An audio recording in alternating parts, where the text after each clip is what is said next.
John Cotton is a member of the Senate Armed Services and Intelligence Committee. Sir, when the United States has had this idea of strategic ambiguity for a long time, is it time to put that aside and actually deal with the issue more straight on and in a clarified manner?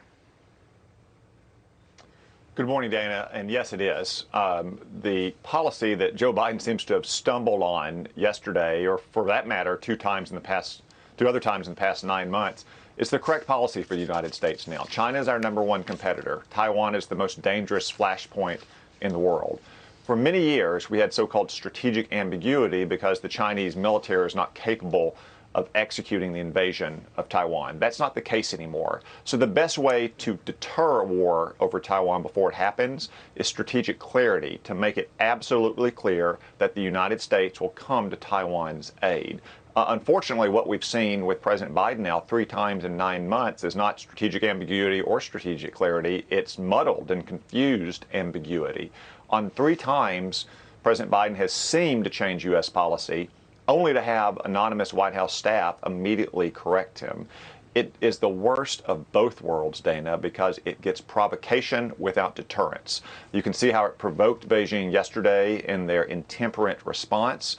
But Beijing probably doesn't think that Joe Biden is really willing to go defend Taiwan, given the fact that he allows his anonymous aides to rush out and change it. This is the worst of all possible worlds. Senator, it's Martha McCallum. Good to have you with us this morning. This is the reaction from the Chinese State Council's Taiwan Affairs Office. It says the U.S. is, quote, using the Taiwan card to contain China and will itself get burned. And there's a number of editorials this morning, both in the Journal and in the Post, that suggest that if the president is going to answer these questions this way, that we would be in a defensive military mode for Taiwan, that there's a lot that needs to be done to prepare us for that kind of potential confrontation and defense. Do you agree? I do agree, Martha. Again, I think the president should clean up this mess himself. As I said yesterday, since he's made this mistake 3 times now in 9 months with his White House staff cleaning it up immediately, he needs to give a careful, deliberate speech from a prepared text that he releases in advance that makes it perfectly clear to the entire world, most importantly Beijing, that the United States' new policy is strategic clarity, that we will come to Taiwan's aid. Now, words are not enough, as you suggest. We also need to substantially increase our defense budget, especially to increase the kinds of weapon systems that we would need to deter China in the Western Pacific. We also need the Taiwanese to work with us to step up their military readiness. For instance, making sure that they have the kind of weapons that we've been rushing to Ukraine in the last 3 months since war started in advance, and making sure that their military has a large and capable reserve force, exactly the kind of reserve army that countries like Israel or Finland have, because they are next to large aggressive neighbors as well. Those are the steps we need to take in addition to making this policy change, but it starts with Joe Biden being perfectly clear without any confusion at all that this is the United States policy. Otherwise, as I said, we have the worst of both worlds, provocation without deterrence. Senator, maybe I'll give you an opportunity here just to explain what is the United States' strategic national interest here? Like, why does it matter so much to us about Taiwan? Why would we want to have this?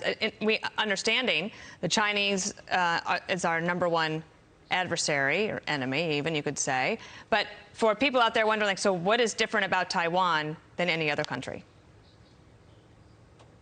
Well, China is our #1 enemy in the world. That's one difference. Second, Taiwan is geographically vital to access to the Western Pacific, where so much of our economic prosperity is based.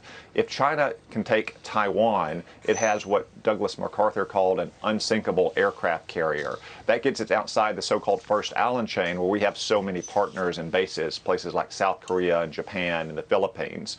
Moreover, Taiwan is an advanced industrial democracy, which has a company that produces the most high-tech semiconductor chips in the world. It's the only place right now that those chips are made. If China were to get its hands on that, it would threaten the prosperity of all Americans. And finally, if China were able to seize Taiwan, there's no telling where it would stop. Again, that's a much harder operation than threats on land because it has to go across the Taiwanese Strait. So if the United States stand by and lets it execute the hardest military operation, then it would imperil all of our partners across East and South Asia. Senator Tom Cotton for us this morning. Thanks for being here. Thank you, Senator.